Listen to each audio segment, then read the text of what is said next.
microbiome and obesity and some of the other interesting things we were going to take. I mean, that is a fair comment, but could you actually do that study? Is it ethical to do that study when you can correlate ultra-processed foods with a variety of health parameters? Well, this comes back to your concept of precision nutrition. Actually, to me, precision nutrition is all dependent on what is your outcome and how are you measuring it, you know? Right. So if your outcome is a reduction in obesity or weight loss, that's relatively straightforward and it's fairly short term. So you can say, do this diet, here's the things for you, we're going to look at your weight and we're going to reduce that down. But actually just by observing your diet for a period and thinking hard about it, that in itself might be enough to reduce your weight. And the same things we talked about the placebo effect earlier, you know.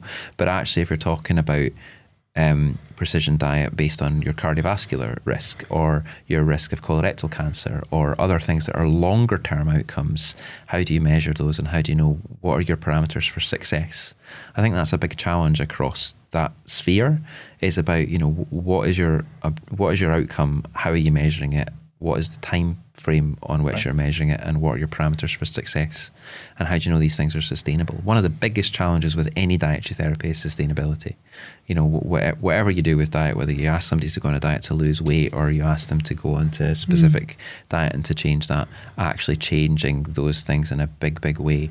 And I'm sure you know a lot about that because I know you've done that personally. But, you know, trying to maintain those consistent changes and action them, not just for a few days, but for months on end. Yeah, that's super hard, right? Yeah. But I've found, and others have found who I've spoken to, that when you actively try and eat for your microbiota, so you follow the principles that you've talked about, predominantly plant-based, lots of fruits and vegetables, cut down on maximally processed, minimally nutrient-dense foods, you just feel good.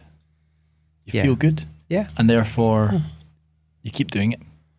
And the cravings go as well, which I think is kind of fascinating. I don't get sugar cravings anymore.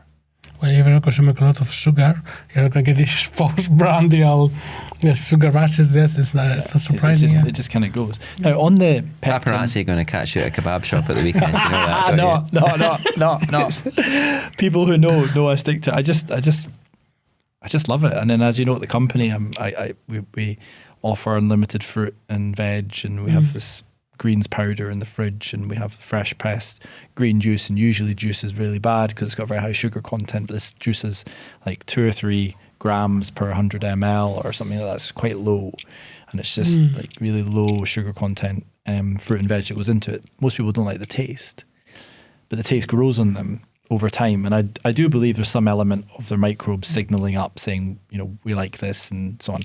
So you don't give them sugar, but you give them artificial sweeteners, right? There's no artificial sweeteners. Okay.